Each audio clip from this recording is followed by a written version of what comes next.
Je voudrais du soleil vert, des dentelles et des théières, des photos de bord de mer, dans mon jardin d'hiver. Je voudrais de la lumière, comme en Nouvelle-Angleterre.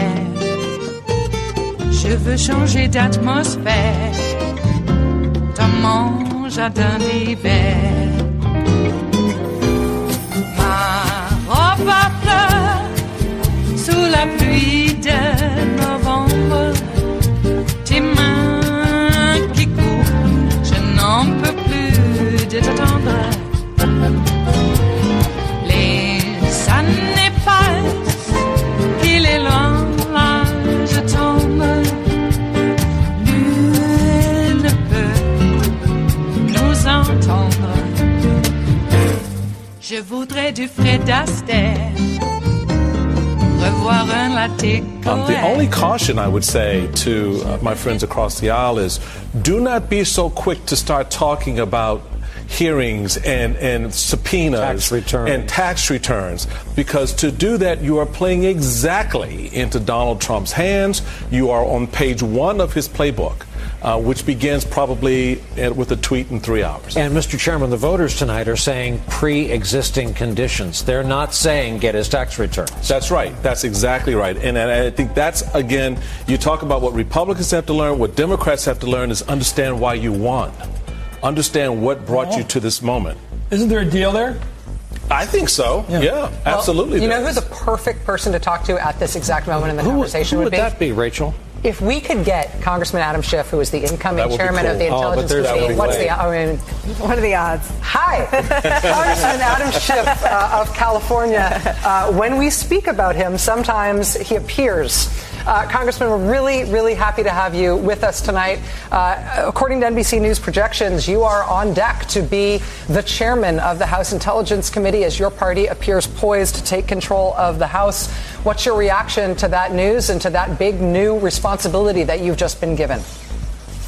Well, I'm very grateful to people all over the country, millions of people who've been really working day and night for 2 years to make this happen, to essentially retake the control in the direction of the country, to make sure that the Congress once again can play its role as a co-equal branch of government. So I feel enormously grateful for all of those that work so hard.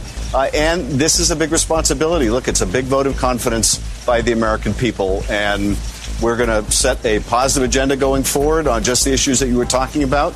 Making sure that people can afford their health care, that if they have pre-existing conditions, they can keep their health care, that we address the needs of so many Americans who, yes, are working, but not earning enough to get by.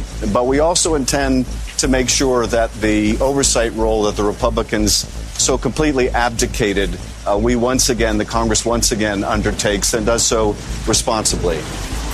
Congressman Devin Nunes is one of the Republicans who abdicated that oversight role in the Russia investigation. Your committee's investigation abruptly cut short. Greg Miller, who covers national security for the Washington Post, tweeted tonight that you, as the new chairman of the House Intel Committee, will bring back Trump Jr. You'll bring back perhaps Roger Stone or Paul Manafort, other witnesses. Do you have a list? Do you know what you're going to do as the chairman? And are you able to tell us who you want to bring back? I'm not able to tell you that tonight. We're certainly going to look at the work that we were able to do. We're going to look at the work that the GOP obstructed on our committee. And it was really worse than abdicating the responsibility of the committee. The majority went further to be complicit in the president's attacks on the independence of the Justice Department, on the men and women of the FBI, on our intelligence community. So we also need to restore the relationship between our committee and the intelligence community and law enforcement. But look, at the time when we formally take control of the House, that won't be until January. And we'll have to see what Bob Mueller has been able to do and what Bob Mueller has been able to say, either via indictment or via report, and that will also guide what we intend to do in our committee. A former national security official who worked for Democratic and Republican presidents reminded me today that legislation was never passed to protect Robert Mueller's investigation, making your work and your committee's work all the more important. What do you think the prospects are for Robert Mueller being allowed to complete his work, with Donald Trump maybe viewing tonight's results as some sort of endorsement of his presidency? I think that the chances that Bob Mueller will be able to finish his work improved for the reason that our committee and others like the Government Reform Committee and the Judiciary Committee, which under Republican leadership served as basically surrogates for the president in their efforts to batter down the Justice Department, to give the president a pretext to fire people in the Justice Department. All of that tearing down of the independence of these institutions is going to end. Now, that doesn't mean that the president can't still act in ways that are antithetical to the rule of law and the interests of justice, but it does mean that we're better able to protect our institutions and see this investigation, I hope, complete. Hey, Congressman, we're going to join Nancy Pelosi in progress. Just in the closing seconds before we do, I have a question for you about the integrity of our election system. How thorough and complete, in your mind, is Russian intervention into our government and our systems? Do you look at any numbers on a night like tonight and worry there are any shenanigans going on? Do you think we have integrity in all the numbers we've reported tonight? Well, I certainly hope that we have integrity in the numbers that you reported tonight. Honestly, as we've approached Election Day, my concerns over what the Russians were doing were less than my concerns over what the Secretary of State in Georgia was doing, over the elections equipment in Texas, over what was going on in Nebraska, over what might have been self-inflicted wounds in terms of our election integrity, but as well the fact that so many states still, at this day and age, after what we've been through, do not have a paper trail, I think is just negligence on its face, and we're going to have to do far better than that in the future. It is Wednesday, the 7th of November of 2018, and you are in West Coast Cookbook and Speakeasy. I am your chef de cuisine, Justice Putnam, and our daily special is Smothered Benedict Wednesdays. And what a dish to be able to tuck into on a day like yesterday. That's right. If you follow Donald Trump's feed, which I suggest don't do it, you'll just stumble upon it anyway. Just naturally. But Trump is out there taking credit for the Republicans winning big. And any reportage of the Democrats taking over the House of Representatives is fake news. I think that we should thank Donald Trump for getting those Democrats elected. I don't know. Maybe we wouldn't have been able to do it without him. Something to consider. But yeah, he's in his own little bubble. I don't know if it's the hair products that he uses, or did he really lose his own personal Vietnam to VD? One wonders. Well, what a night, huh? As far as I know, Stacey Abrams is still in the mix. Could be a runoff. Beto O'Rourke, maybe he should have held on. Maybe he shouldn't have conceded. And the same with Gillum. Maybe they should have held on. You know, there's that percentage where there's a recount. Of course, I keep forgetting. Many of these states don't want paper ballots because then you would be able to audit the election to see who actually won the election. All right. Looks to me that wherever Dems, and I looked at a lot of these races, a lot. I wouldn't say every single one. But it seems to me that Democrats, where they failed to prevail, lost by only the margin of suppression. And in many cases, look at the results. Even with suppression, there were many Democrats who were able to prevail. So therefore, I guess gerrymandering was not a problem. Yeah. All right. Well, that's a big one that we got to work on. And at the top there, that was Michael Steele. Notice how they change. You know, all of these, I would say 99% of all of these,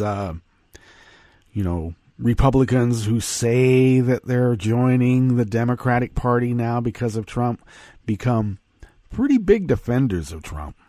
Because they see maybe, hey, the Senate. You know, we not only, you can't look at it that we picked up 2 senators, but really the swing was that the Democrats lost 5. And, but once again, by only the margin of suppression. Not anything we can do about it now, darn. Yeah, so maybe we'll never be able to gain control or have enough power in the Senate. Institutionally, it's really beyond our reach.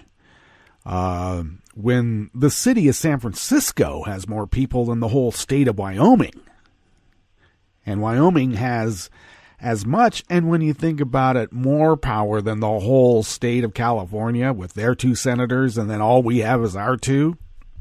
Yep, that's going to be a hard nut to crack. I'm not for getting rid of the Senate, though one must remember that the Senate was a later construct because, you can't really give up the government to the unruly mob. I mean, look how unruly they are, and in many cases they are. But that's why we elect representatives, because you think some of them get cleaned up enough and have enough on the ball that, they don't cause mayhem and disorder in the House of Reps. Well, Michael Steele, right off the top, was pretty much whining like, don't fall into Trump's trap of like having hearings and investigations and asking for taxes. Excuse me. That is the reason that we got the House, is so that we can have oversight for once. There is rampant corruption in every single department of this administration, every single one. Nancy once again said impeachment was off the table. And you know what? What happened the last time Nancy said impeachment was off the table? Yeah, the Republicans gerrymandered the hell out of the country the first chance they got. I really don't think bipartisan agreement is going to be had. Really? I got to tell you, my deciding line in the sand is if Nancy said that the trials in Nuremberg, Pennsylvania are off the table. And it is curious, I remember the last time that Nancy said impeachment was off the table was also when The Hague brought charges that prevent people like Cheney from being able to go to another country. Because he might end up in a cell, I don't know, next to where Milosevic was sitting. They're heated cells. It's not like, they're in a dungeon. Okay, let's be clear. But this is where we are. I don't think it's a very good bargaining chip to start taking things off the table. I love Nancy. She's the greatest vote counter in the history of our congressional history. I would actually just not say anything and go about the business of oversight, and wherever that leads, the law will tell you what to do. And that's why when Adam Schiff takes over the chairmanship of the House Intel Committee, the law will tell you what to do. And what the law will tell you what to do is, at the very least, Mueller gets to finish his job. Because there really was some question if he would be able to do that now, wasn't there? Elections have consequences. And now, this administration is going to be looking at the consequences of their actions, as duly mandated by our Constitution. What's on the rest of the menu here in the Bistro Cafe of West Coast Cookbook and Speakeasy? Smothered Benedict Wednesdays. It looks like Wells Fargo knew that an auto insurance plan was overcharging their customers for 4 years before the bank scrapped the program. China's ties with Taiwan chip firms is under scrutiny as the U.S. trade war heats up. And Monaco police detained the Russian tycoon who paid $100 million over asking for Trump's Palm Beach property. Remember that one? You know, the guy's name is Dimitri Rybolovlev. Well, he's been detained by Monaco police in a far-ranging graft and corruption probe. Curious. After the break, we move to the chef's table, where Wall Street futures are up after the Democrats capture the House of Representatives. And the Girl Scouts sue the Boy Scouts over trademark infringement as the boys welcome older girls into their ranks. All that and more on West Coast Cookbook and Speakeasy. Bon appetit.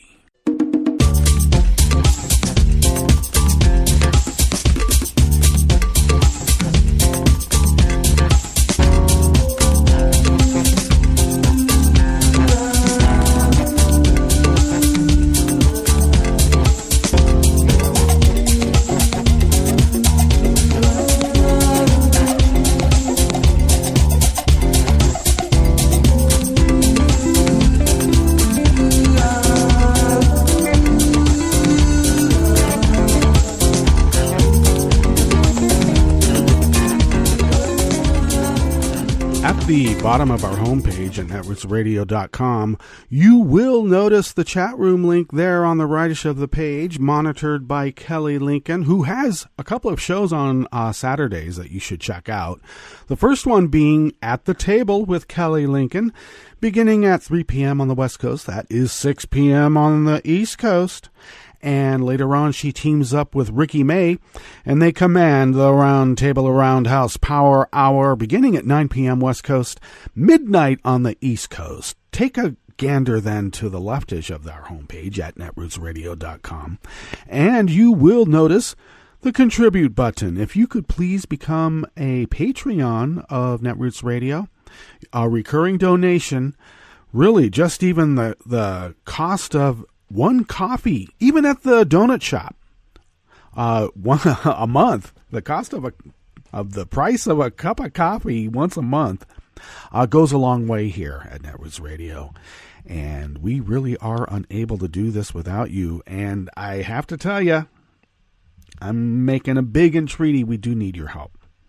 So please click on that button, and it is Patreon. We're trying to, we got PayPal in the sort of back room when needed. But, that's Peter Thiel stuff, and we don't like Peter Thiel. But do what you have to do, and please, please, please help Resistance Radio keep resisting. It's needed even more now. We got at least one lever of power. They kind of short-handled us, but we're going to do what we can do because, hey, we're Democrats. We make a little go a long way. Thank you for your generosity. You can follow Netroots Radio on Twitter at Netroots Radio. Tom takes care of that platform, and what an admirable job he does. And it's always like in the background. So, Tom, thank you. You can also follow us on Facebook. Kelly takes care of that Facebook Live platform, and much appreciated, Kelly. You can also follow me on Twitter at Justice Putnam. Check out the show notes and links diary on Daily Codes that I post about 10 minutes before showtime. And you can also follow the show on Facebook. We are on Twitter at Cookbook West. And pick up podcasts by way of Spreaker, Stitcher, TuneIn, YouTube, iHeart, iTunes, and I don't know, wherever podcasts can be found. This first offering here in the Bistro Cafe of West Coast Cookbook and Speakeasy, Smothered Benedict Wednesdays. Hey, I was baptized a Catholic. I studied for the priesthood. So this is not some anti-Catholic screed on this day, all right? It's simply a lovely egg dish with hollandaise. Please. Okay, Patrick Rucker of Reuters brings us this first offering. Wells Fargo and Company executives were warned that an auto insurance plan could be overcharging customers for 4 years before the bank scrapped the program. according to a complaint released by a judge this week. I think it wasn't could have, but did. Several executives, including then General Counsel James Struther and Chief Auditor David Julian, were among the bank officials briefed in 2012 about possible flaws in the auto insurance program that was ended in 2016. And now this is part of a class actions lawsuit that was unsealed on Monday. A Wells Fargo official declined to comment on the allegations in the lawsuit, but said the bank intended to repay all customers who were hurt. Okay, well, what about the interest you made on the money invested? Can we get some of that too, please? Struther, Julian, and other executives named in the lawsuit could not immediately be reached for comment. Last month, regulators warned Julian and another bank official that they could face sanctions for their past work with Wells Fargo. They thought if they just quit and went on vacation and took their, golden parachute, they could just land safely and comfortably wherever. Crazy how the rule of law can catch up with you. The bank had a right to force auto borrowers into a product called collateral protection insurance if they let their own policies lapse. But ultimately, the bank said some 600,000 customers were forced into that insurance program unnecessarily when it reached a $1 billion regulatory settlement just last April. Wells Fargo initially estimated remediation efforts would cost $64 million, but that figure has since swelled as it determined more borrowers were owed greater amounts. In the third quarter, Wells Fargo set aside $241 million for those affected customers. Its auto insurance abuses are part of a broader scandal over Wells Fargo's treatment of customers.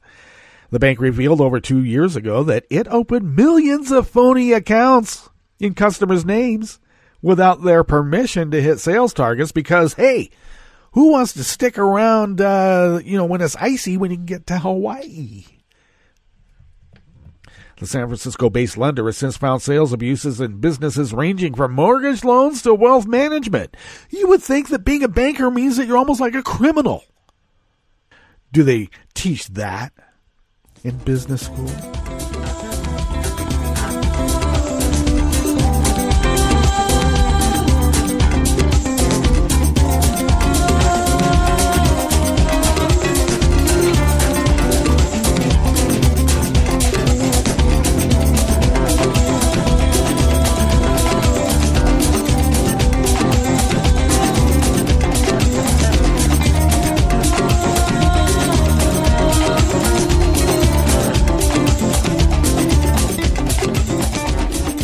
Jess Macy Yu and Yumi Lee of Reuters brings us this next offering here in the Bistro Cafe of West Coast Cookbook and Speakeasy. Washington's decision to cut off U.S. supplies to a Chinese chip maker spotlights mounting tensions over China's drive to be a global player in computer chips and the ways in which Taiwan companies are helping it get there. Shut out of major global semiconductor deals in recent years, China has been quietly strengthening cooperation with Taiwan chip firms by encouraging the transfer of chip-making expertise into the mainland. Taiwan chip giant United Microelectronics Corp., UMC on the exchanges, by the way, last week halted research and development activities with its Chinese state-backed partner, Fujian Jinhua Integrated Circuit Company Limited, following the U.S. move. Taiwan firms such as UMC have helped supply China with a steady pipeline of chip expertise in exchange for access to the fast-growing chip market there. China has faced a shortage of integrated circuit chips for years. In 2017, it imported $270 billion worth of semiconductors, more than its imports of crude oil. Among the most valuable cross-strait partnerships for China would be ones that strengthen its foundry services and memory chip production. Those two sectors require much-needed help from overseas firms due to the complexity of the manufacturing technologies and intense capital requirements. And that's where we come in. The technology transfer between China and self-ruled Taiwan has raised concerns amid the Sino-U.S. trade war and escalating tensions across the Taiwan Strait. China has aggressively used market-distorting subsidies and forced technology transfers to capture traditional and emerging technology industries. Brent Christensen, a director of America's de facto embassy in Taipei. Oh, we don't have one there now because we don't recognize Taiwan as, their own country. These actions are harming the U.S. economy, Taiwan's economy, and other economies, he said. Taiwan's government views the island's chipmakers' cooperation with China cautiously and has implemented policies to ensure Taiwan's most advanced technology is not transferred. Really? I thought money didn't talk because money swears.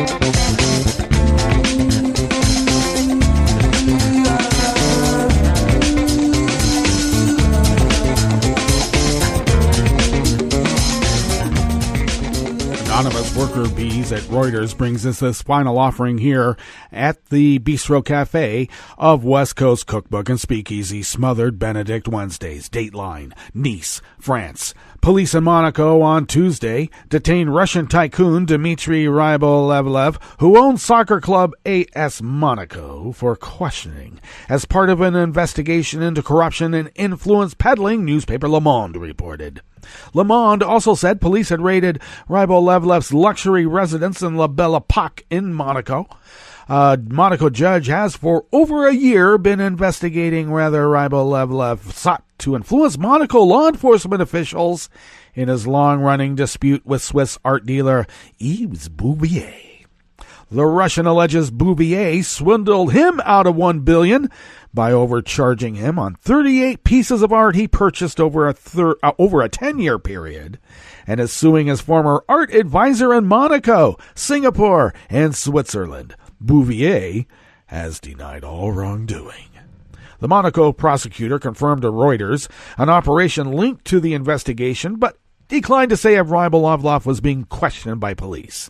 Asked about the Le Monde report, Rybolovlev's lawyers in Russia declined to comment on whether he was being questioned and said, "We request that the presumption of innocence in relation to Mr. Rybolovlev is strictly respected." All those involved have denied wrongdoing. Of course they would. Everybody in prison is innocent. Ask him. The Russian businessman, who earned his multi-billion-dollar fortune through the sale of 2 Russian fertilizer producers, bought President Donald Trump's Palm Beach mansion in 2008, and the question of an individual under investigation is standard procedure. Being under investigation in Monaco is not equivalent to being charged, but it is the first step in an investigation. The feud between Rybolovlev and Bouvier led to the resignation in September of the head of Monaco's judicial services after Le Monde Daily wrote about connections between Rybolovlev and Monegasque justice officials. Rybolovlev spent more than $2 billion buying 38 masterpieces from Bouvier between 2003 and 2014. Rybolovlev has also sued Sotheby's for $380 million, alleging the auction house helped Bouvier defraud him. Sotheby's has described the allegations as desperate and without merit.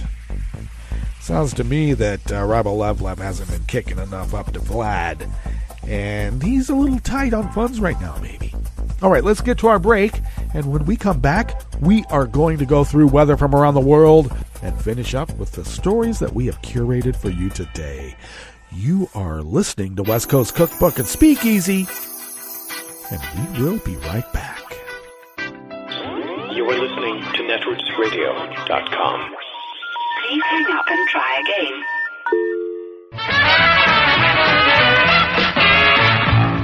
From a point at sea to the circles of your mind, a new force is at work for planetary transformation. New radio for a new Earth.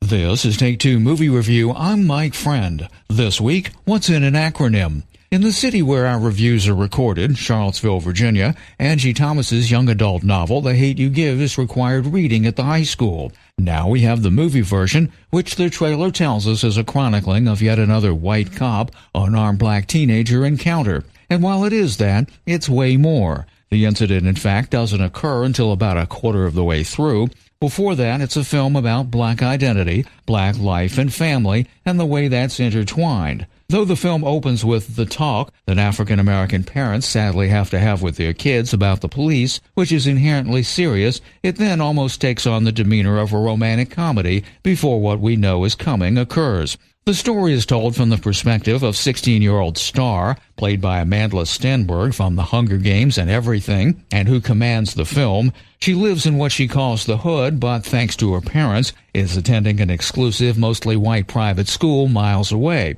She even has a white boyfriend. The incident, of course, changes everything, not only in her life in the neighborhood, but at school, where the humor of the preppy's hip-hop affectations becomes a different matter entirely. The dramatic convention of using a momentous event to throw light on an issue is time-worn, but honed perfectly here by director George Tillman and a supporting cast that includes Russell Hornsby as Star's dad, Common as her black police officer uncle, and KJ Apa from Riverdale as her never-stereotyped boyfriend. If there's a criticism of The Hate U Give, it would be an ending that steps away from its hard-hitting social justice temperament. Otherwise, this is one not to miss. This has been Take Two Movie Review. I'm Mike Friend. Catch up with us at take2moviereview.com and feed us back on our page on YouTube.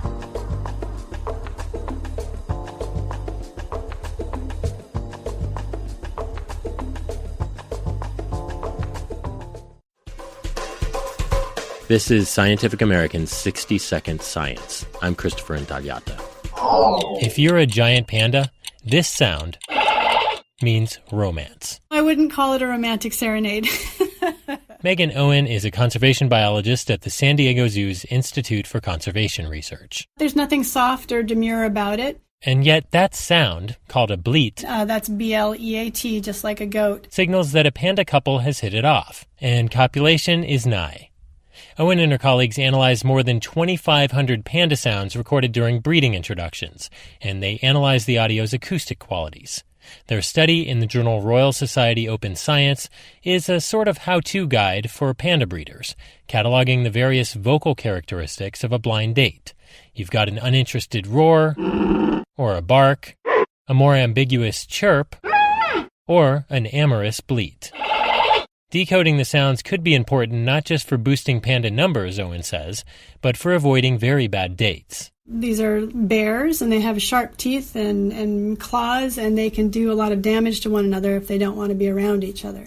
And these fine-tuned communication skills also make the case that the social lives of pandas are anything but black and white. Thanks for listening. For Scientific American's 60-Second Science, I'm Christopher Intagliata. This program is presented by the Centers for Disease Control and Prevention. In 2017, approximately 1 in 6 high school students reported a sports or physical activity-related concussion. Immediate symptoms of a concussion include headache, nausea, and double vision. Long-term, the effects of such injuries, particularly those that are more severe, can be life-changing. Healthcare providers, coaches, trainers, and parents should be aware of the symptoms of a concussion and how to treat them. A concussion protocol should be developed that includes withholding an athlete from practice and competition until all symptoms are resolved.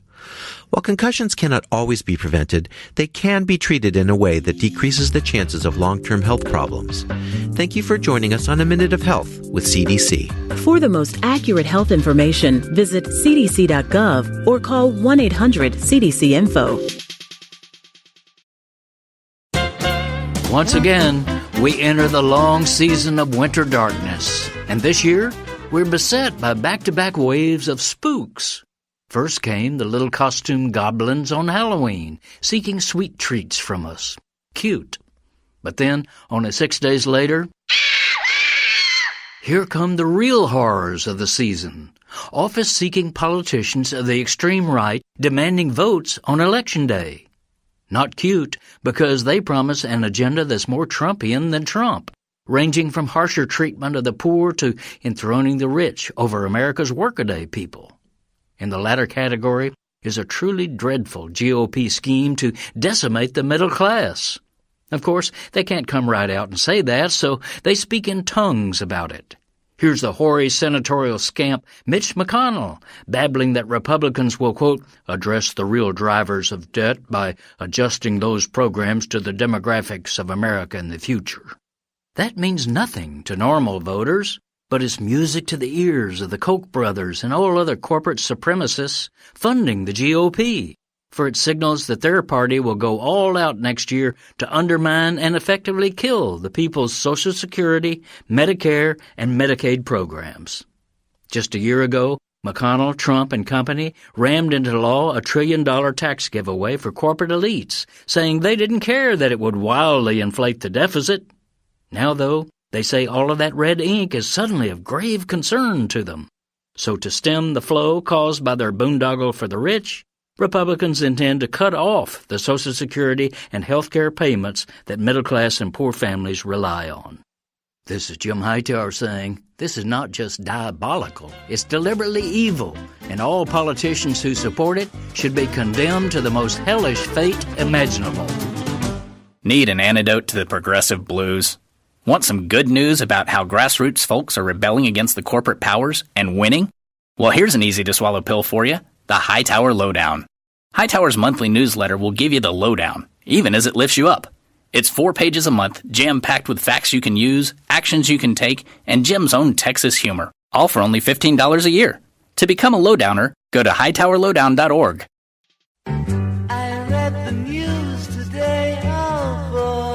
It's time for Nicole Sandler's What's News from NicoleSandler.com and the Progressive Voices Network. The 2018 midterm elections are now history, and history was definitely made. Democrats have taken back control of the House of Representatives. Of all places, Fox News was the first to make the official call. We are now ready to make one of the biggest calls of the night. The Fox News decision desk can now project that Democrats will take control of the House of Representatives for the first time in 8 years. It is a very, very big deal. I think of Nancy Pelosi as the Speaker of the House, Adam Schiff as the chair of the House Intelligence Committee, Elijah Cummings as the head of the House Oversight Committee, Jerry Nadler as the head of the Judiciary Committee, Maxine Waters, Financial Services. I know a lot of listeners out there, their heads are exploding, but this is going to be a very different Washington. That's Chris Wallace, election night on Fox. Although the Democrats won the House, the Republicans have tightened their grip on the Senate. Republicans bested 2 vulnerable red state Democrats, ousting Heidi Heitkamp in North Dakota and beating Phil Bredesen in Tennessee. And in a squeaker with it going down to the wire in Texas, Senator Ted Cruz pulled out a win over Democratic rock star Beto O'Rourke. I want to thank this amazing campaign of people, not a dime from a single pack, all people, all the time, in every single part of Texas. All of you showing the country how you do this. I'm so fucking proud of you guys. O'Rourke's passionate concession speech was totally off the cuff. No teleprompter for this one. Everyone who works on this campaign, every volunteer, every ambassador, everyone who knocked on doors, everyone who made phone calls, everyone who allowed themselves to hope and to believe and to be inspired by one another and to turn that into action and into votes and to do something that no one thought was possible. To build a campaign like this one solely comprised of people from all walks of life, coming together, damning the differences, and deciding that what unites us is far stronger than the color of our skin, how many generations we can count ourselves an American, or whether we just got here yesterday, who we love, who we pray to, whether we pray at all, who we voted for last time. None of that small stuff matters now. It is the greatness to which we aspire and the work that we're willing to put into it to achieve it, by which we will be known going forward. The Texas Senate race wasn't the only heartbreaker of the night. Florida once again proved why I call my home state Florida. Florida Governor Rick Scott just edged out the incumbent Senator Bill Nelson. And in the race for governor, Andrew Gillum went down to defeat to Trump acolyte Ron DeSantis. This was from the very beginning an extremely, extremely difficult task. I sincerely regret that I couldn't bring it home for you.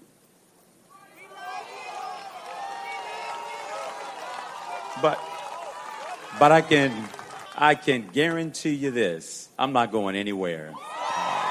We're going to fight. We're going to keep fighting. We're going to keep working. We're going to keep believing. And in all of that, I believe that ultimately we will be victorious. We have a choice to make tomorrow morning. Are we going to wake up and bask in sorrow and defeat? Or are we going to get up and reassert ourselves to the mission at hand? Are we going to get up and fight for the things that we believe in? Are we going to get up and say that we still deserve our seat at the table? Look, I said before that I believe that we have to have a table in this state that is long enough, that is wide enough, that is deep enough to fit all of us. I still believe that we got to have that table. In Georgia, Democrat Stacey Abrams refused to concede her race to Republican Brian Kemp. He's ahead with 99% of precincts reporting, but she wants to wait for absentee ballots to be counted. But I'm here tonight to tell you votes remain to be counted. There are voices that were waiting to be heard. Across our state, folks are opening up the dreams of voters in absentee ballots, and we believe our chance for a stronger Georgia is just within reach. But we cannot seize it until all voices are heard. And I promise you tonight, we're going to make sure that every vote is counted. Every single vote. Every vote's getting counted. Because I'll tell you this, in a civilized nation, the machinery of democracy should work for everyone everywhere, not just in certain places and not just on a certain day. History was made with a record number of women, at least 96, projected to win seats in the House. Rashida Tlaib and Ilhan Omar will be the first Muslim women to serve in Congress. Sharice Davids and Deb Haaland are the first Native American women elected to Congress. Jared Polis of Colorado will become the nation's first openly gay man elected governor. Veronica Escobar and Sylvia Garcia will be the first Hispanic women from Texas elected to Congress. Florida did one thing right. They voted to restore voting rights for felons after they complete their sentences. And that's just a bit of what's news for now. I'm Nicole Sandler. If you appreciate these reports and the Nicole Sandler Show, I hope you'll consider making a donation. My work is 100% listener funded, and I can't do it without your help. Find out more at NicoleSandler.com/donate. From New York, I'm Luke Vargas with your World in 2 minutes. As Americans head to the polls, foreign policy appears conspicuously absent from the ballot.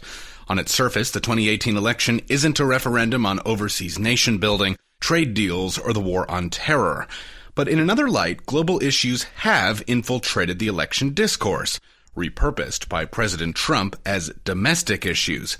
Consider the migrant caravan winding through Mexico, which Matthew Baum, a professor of global communications at Harvard's Kennedy School, defines as a quintessentially intermestic issue. An international issue with clear domestic implications that can be primed by a political entrepreneur, someone like the president, who wants to turn it from a foreign policy issue area to a domestic policy issue because they think it advantages them to do that. Trump could have talked about the displacement of migrants caused by transnational organized crime in Central America as a chance to bolster foreign aid or call for a better relationship with Mexico to tackle immigration. But instead, he described caravan migrants as threats to the American labor force and vectors of disease and crime. Trump made a similar choice on trade, dropping any talk of multilateralism and arguing that his America First mantra proved his willingness to fight for the American worker. Baum thinks Trump's habit of making the international domestic is driven by a belief that voters are motivated by emotion and not policy. And when Trump does talk policy, it's often portrayed as an urgent remedy. Every policy is a crisis. It's always really big. There's a huge sort of dramatic arc to it. And it always ends with there's a big threat and then I fix it and we have a big victory. Perhaps unsurprisingly then, Trump's proclaimed defeat of the Islamic State terror group hasn't made it into his campaign pitch. By Trump's own logic, if the battle is over, what use is he? Luke Vargas, New York.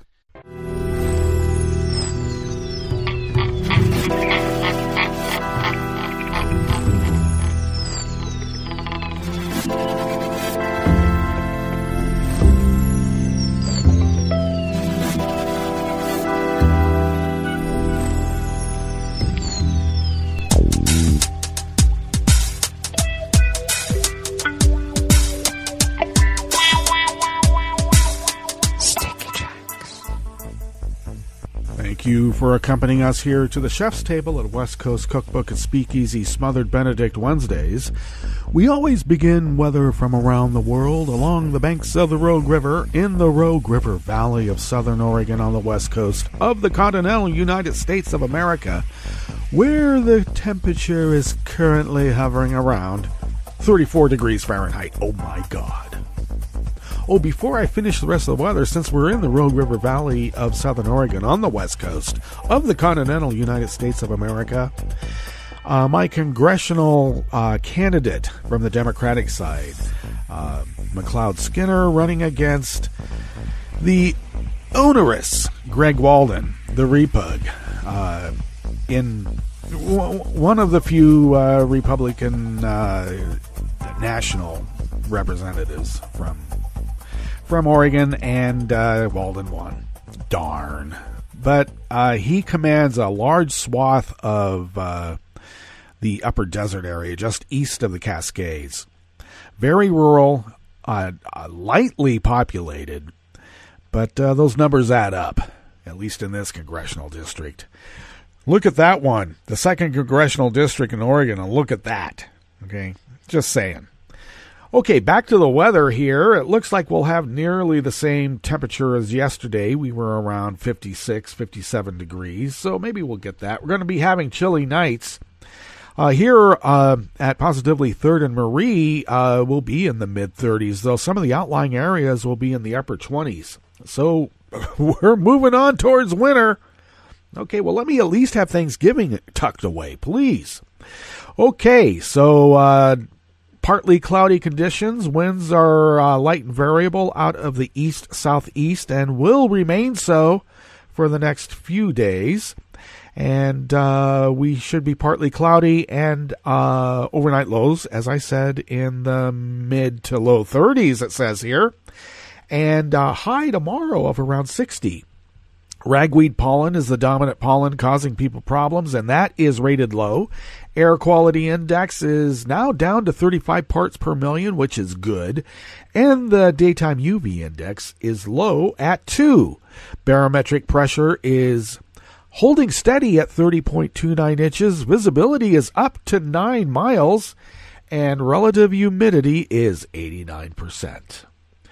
Weather from around the world is brought to you by people's personal weather stations that they purchased. These people planted these purchased personal weather stations somewhere on their property, and these people positively live around the world. London is 55 and mostly cloudy. Paris is 57 and cloudy. Rome is 64 and partly cloudy. Kiev is 44 and fair. Kabul is 45 and clear. Stay clear is what I say if you're on a wedding party. Hong Kong is 72 and partly cloudy. Tokyo is 57 and partly cloudy. Sydney, Australia is 54 degrees with rain. San Francisco, California is 52 degrees and fair. And New York, New York is a balmy 57 degrees Fahrenheit and sunny. Bright sun over the Big Apple, and that is weather from around the world. Brought to you by people's personal weather stations that they purchased. These people planted these purchased personal weather stations somewhere on their property, and these people positively live around the world.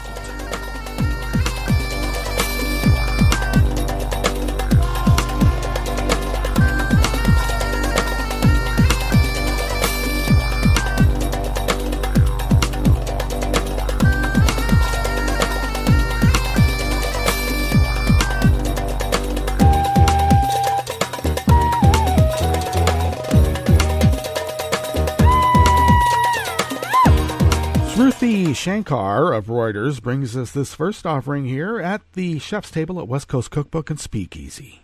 U.S. stocks surged today as investors piled into growth sectors such as technology and healthcare on relief that the outcome of the U.S. midterms was expected. Wow. The markets know. Democrats won control of the House of Representatives on Tuesday, while Republicans tightened their grip on the Senate, pointing to a political gridlock in Washington. The technology and healthcare sectors rose more than 1.5% each, with investors betting that a gridlocked Congress would not be able to push through restrictive regulations, a fear that has weighed on the growth sectors. A Democrat-controlled House will hamper Donald Trump's pro-business agenda, but the results for Republicans were no worse than feared, allowing investors to buy back into a market that had its worst month in 7 years in October. Wow. You mean worse than ever? And then Obama made it better, and now it's back to when it was bad again? A lot of what was holding the market back was fear of what might happen, and the fact that it's over now will eliminate a lot of it. God, I hate gamblers. Following a steep sell-off in October, the S&P 500 remains down more than 5% from its record high, as uncertainty about the election and fears about rising interest rates and trade wars roil stocks globally. The Federal Reserve starts its two-day monetary policy meeting today, where it is expected to keep interest rates unchanged, but a rate hike in December is largely priced in. The policy path implied by this outcome shifts the narrative away from rising rates, at least temporarily, Morgan Stanley's Michael Zezas wrote in a client note. In the near term, that could alleviate the pressure that stocks have felt in recent weeks. But financial stocks slipped a little more than 0.25%, led by a 0.5% decline in bank stocks. The S&P Energy Index jumped 1.1% as oil prices rose on a report that Russia and Saudi Arabia are discussing whether to cut crude oil output next year. Wow, who saw that coming? Advancing issues outnumbered decliners by a 1.90 to 1 ratio, and the New York Stock Exchange. That was on the New York Stock Exchange, and a 1.5 to 1 ratio on the NASDAQ. And the S&P index recorded 24 new 52-week highs and 3 new lows, while the NASDAQ recorded 40 new highs and 28 new lows.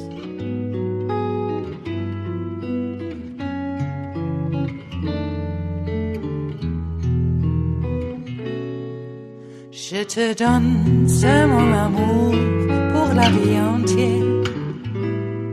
La promesse de me trouver à tes genoux. Aussitôt que tu m'appelles, rester toujours fidèle. C'est tout, c'est tout.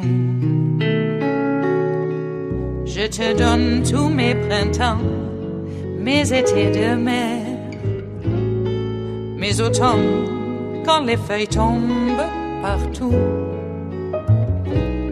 Si ce n'est pas une bonne affaire, je te donne tous mes hivers c'est tout. Anonymous worker bees again from Reuters brings us this final offering here at the chef's table at West Coast Cookbook and Speakeasy Smothered Benedict Wednesdays. The Girl Scouts of the United States of America filed a trademark infringement lawsuit against the Boy Scouts of America on Tuesday after the Boy Scouts decided to drop boy from its program and start welcoming older girls. According to the complaint, the Boy Scouts do not have a monopoly over such terms as Scouts or Scouting, and its decision to rebrand itself Scouts BSA will erode the Girl Scouts brand and marginalize their activities. The Girl Scouts said there has already been confusion with families, schools, and communities throughout the U.S. already told it no longer exists or had merged with the Boy Scouts.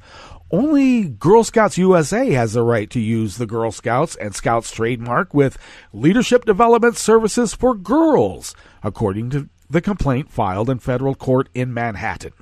Officials from the Boy Scouts did not immediately respond to a request for comment, but they'll be figuring out how to mansplain it real soon. In this reporter's opinion, of course. The Boy Scouts, which accepts children who are 11 to 17 years old, announced the name change in May in connection with its new Scout Me In campaign featuring boys and girls. The lawsuit seeks a permanent injunction against trademark infringement and a variety of damages for the alleged dilution of the Girl Scouts trademark. And actually, rather than anonymous worker bee, Jonathan Stemple in New York, with help in editing by Jeffrey Benko, did the work here for Reuters, and good for them. And the Girl Scouts do have a case, and you would think the Boy Scouts would have thought of that beforehand. You would have thought, okay. Well, that does bring us to the end of our broadcast period for the day. We might be bugging out just a tad early, but that's because it was a late night, and we've got lots to do here the rest of the day in real life. And get ready for tomorrow when we will visit with you for Metro Shrimp and Grits Thursdays. Stay tuned, Netroots Radio, for all the breaking news as it breaks throughout the day and night. And we will visit with you right here tomorrow in West Coast Cookbook and Speakeasy. Bon appetit.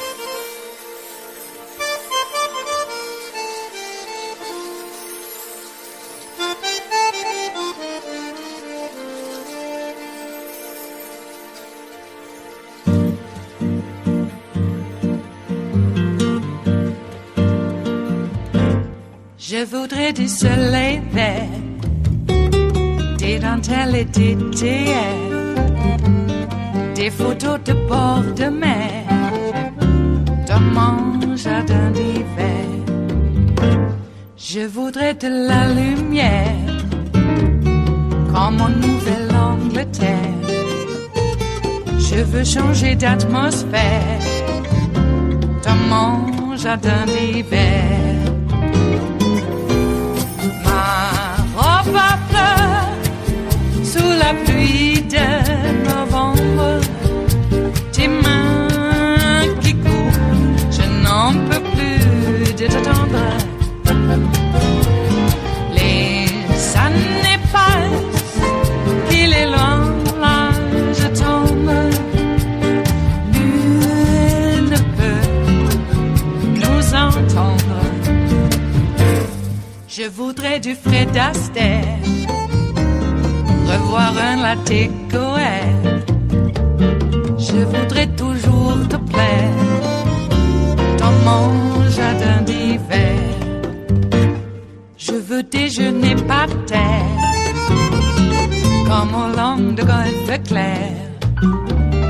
T'embrasser les yeux ouverts dans mon jardin d'hiver.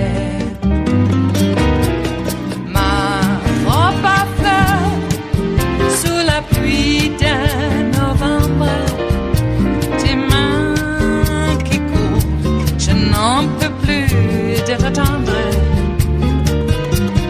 Les années passent, il est loin, là je tombe.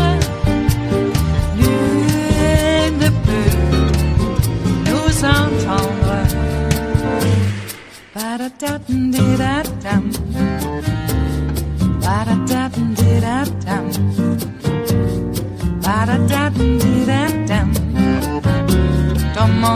jardin d'hiver. Ba-da-da-dum-dee-da-dum. Ba-da-da-dum-dee-da-dum. Ba-da-da-dum-dee-da-dum. Dans mon jardin d'hiver. Dans mon jardin d'hiver. Dans mon jardin d'hiver.